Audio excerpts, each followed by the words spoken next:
Good morning, everyone. Welcome back to the channel. Today, our next stop is heaven. No, not that heaven. The Temple of Heaven right here in Beijing. This stunning complex was where emperors came to pray for good harvests. And believe it or not, it's actually bigger than the Forbidden City. These days though, it's not just an historical site, it's also where locals come to dance, do Tai Chi, and enjoy life. The Temple of Heaven was completed in 1420. That was when a lot of the things in the Forbidden City were built as well. Now, this place, like the Forbidden City, was also closed to ordinary people. So the public was not allowed in here until it became a public park in 1918. So almost 500 years after it was first built. The emperor of the time was seen to be the son of heaven, and he was the only person that could perform the rituals, and he came here twice a year. This seems to have a lot of similarities to the Forbidden City, built at the same time. Ordinary people weren't allowed in. They're both very large complexes. I've entered in the West Gate, and we've just passed through, well, the West Heavenly Gate, which is that one. This is going to be the Fasting Palace, which we'll have a closer look at it. I reckon this must have been a moat once upon a time, but has not been that for a long time, I think. Look, we've got flowers growing, and then we've got a bridge that would cross the moat here. Now, one thing you might notice that's different from the Forbidden City is the roof. So remember in the Forbidden City video, all the roofs were yellow or orange. This one is not. It's like just grey. It's like there's no paint on it. Now, I wonder if it used to be painted and then over time it's faded and disappeared, or they just didn't want to make as grand as the roofs in the Forbidden City. I would not like this place. Fasting Palace. Who wants to fast? Life's all about food. Okay, so I'm glad I continued walking around here because I can see people going into the Fasting Palace up here. So just the entrance we passed is closed. So the Fasting Palace was used before big rituals by the emperor, and the emperor would stay here in complete isolation for days. He had to give up meat, alcohol, music, politics, women to spiritually prepare himself for the ritual or the ceremony to try and get a good harvest. Okay, and then we got the, well, I guess you can call the hall or the palace, where I'm sure he would spend most of his time. Here we are at the Beamless Hall. So this is the main hall of the Fasting Palace. It was built in the 18th century, and it's given the name because it's supported by a brick dome with no beams to support it. This is a view of the Fasting Palace from above.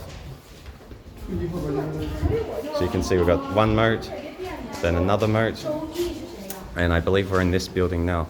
And there's quite a contrast of the park when I'm walking outside the Fasting Palace. So this is nicely mown and manicured, and then here it's a bit more unkept. So here we've got now like dirt tracks, and then we've got nice flowers that seem to be quite wild, and again this part is more untouched by the looks. Hello.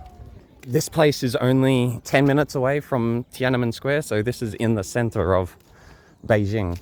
And the ticket to enter the park was 15 yuan, so like just over $2.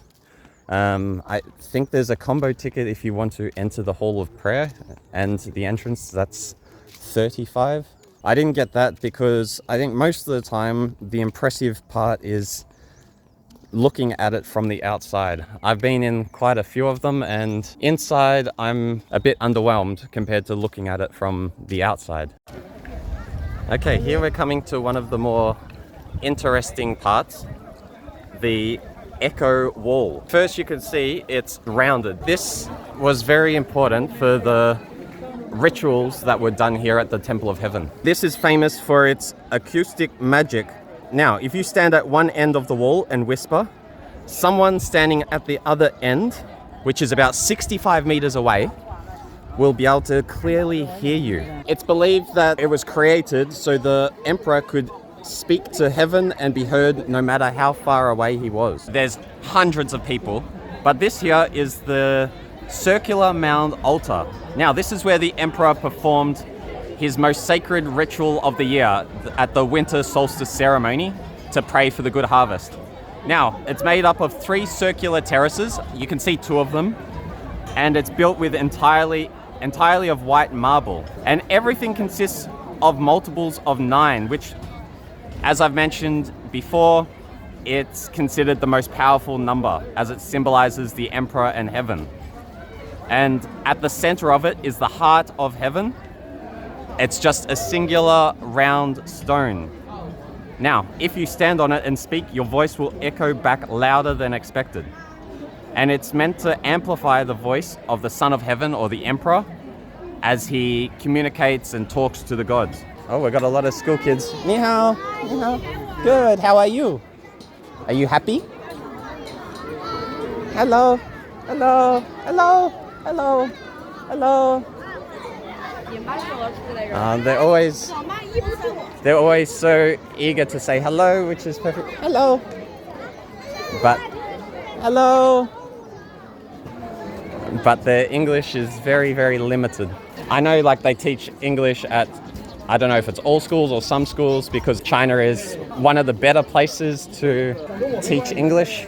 The pay is quite good, and the conditions are a lot better than others, than Vietnam, for example. I don't know, maybe it's still growing and it just needs some time for the children to develop their English. But the important thing is that they're not shy, and they're confident enough to say hello to, first of all, strangers, and second of all, like, strange foreigners. Straight ahead is the Hall of Prayer. You'll see a lot of blue and gold, as they believe that it represents heaven and the emperor's authority. And then the roof tiles are a deep blue to symbolize the sky. And then you'll also see a lot of dragons that represent the imperial power. The building has a circular base and then square foundation. This was done as to represent heaven being the circular and then earth being the square. And this reflects Chinese belief that heaven is round and earth is square. What is absolutely mind-blowing is that no nails were used to build the Hall of Prayer. How fascinating that a 38-meter high building can be built entirely without nails. All right, that's the end of our stop at the Temple of Heaven. I hope you enjoyed the video. I sure loved walking through the peaceful park and learning about the serious engineering skills of the Chinese. No nails, unbelievable. Please like the video, subscribe to the channel, and I'll see you at the next stop. Bye for now.